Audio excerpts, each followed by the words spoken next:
Zelt, a Republican strategist and managing director of FP1 Strategies, and attorney Lisa Green, author of On Your Case. Lisa, we also have the reporting adding to this very debate happening in Alabama, and we've heard from some of the voters there saying this is 40 years old. Why are we talking about it now? I'm still going to vote for Roy Moore. Basically, Trump also echoing the very same idea. The criticism of Donald Trump's reaction so far to Roy Moore's allegations, again, of being a sexual predator of underage children, is that he is basically defending himself. This is exactly why he is reacting the way he is. Lisa? Well, I mean, I don't think we'll ever reach a point, Richard, where these kind of allegations are free from controversy. But here's what we do know.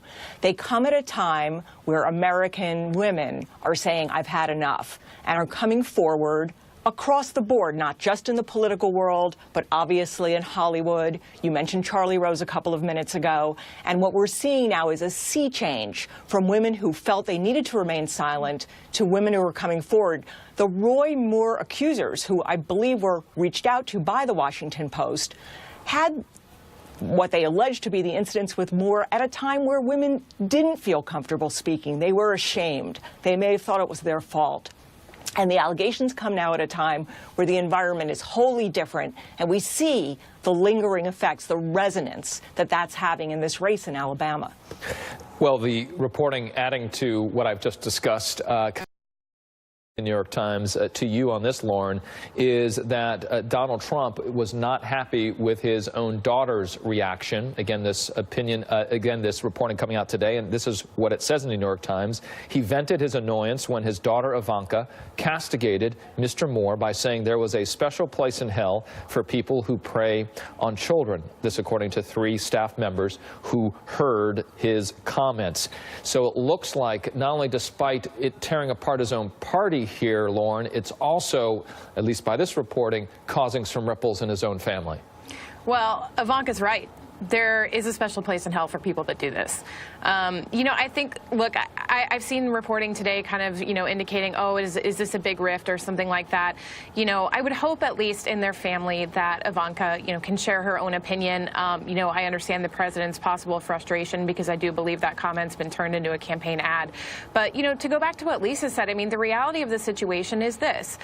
These alleged crimes happened at a time when women did not feel like they would believe, especially a 14-year-old woman. I mean, think about a 14-year-old. Think about how vulnerable she is. 14-year-old girl. Yeah, exactly. Yeah, a 14-year-old girl. I mean, women and, you know, especially this young woman did not feel that they would be believed. So, of course, nothing came out before now. I mean, again, what the people who are, you know, standing behind Roy Moore in Alabama are failing to consider is the fact that we are at a watershed moment in our history where we're finally having a discussion about this. And it's important, and it's to be taken very, very seriously. Lauren, what does it mean for the party itself? You have Mitch McConnell, who says that if he is elected, he'll try to remove him from the Senate. Yet on the flip side, you've got a president that's saying, I do support Roy Moore, and his old friend Steve Bannon also saying stick with Roy Moore.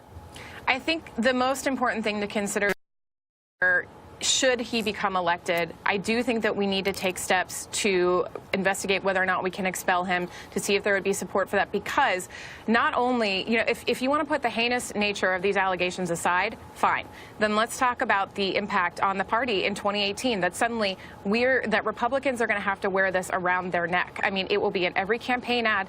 It will be, you know, something that is a really serious issue for the party to deal with in 2018. So, you know, I don't agree with the people that say, well, we need to elect him to get tax reform done. I don't think that's, you know, I don't think that's A, first of all, a reason to elect him, but B, I don't think that's necessarily going to be something that's needed, you know, and I do think in terms of the party, and I think Mitch McConnell's right, as is the chairman of the NRSC, to look to the longer-term consequences of future elections. Lisa, what does it say? We were listening to Vaughn Hilliard throughout this afternoon as he was speaking with Alabamans there at the game at the Iron Bowl, and some of those who did talk with Vaughn said, again, I mentioned the 40 years old, why are we talking about it now? The other is we need to to maintain, alluding to the Republicans, a majority in the Senate. They're also looking at the issue of a Supreme Court justice nominee potentially as well. What does this say about the electorate and where we are today in accepting what is very serious allegations here of pedophilia, as well as the idea of politics, and that may be more important?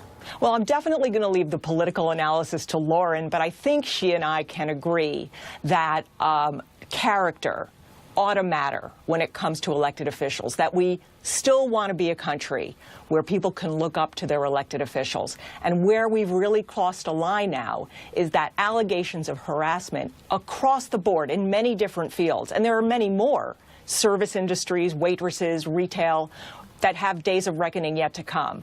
That's a part of the political process now, and I don't think we'd be reporting about a close, or you're reporting rather, about a close race in Alabama were it not for a real sea change in the way women and now men are understanding the culture and the price some women have had to pay for living in a world where men could act with impunity. And for Congress, as they debate this right now, Lauren, is the crucible here that they do more than the sexual harassment vote that they're about to undertake this week, which most think is going to pass? They need to do more. They need to establish higher standards, not only for themselves, but for corporate America, for instance.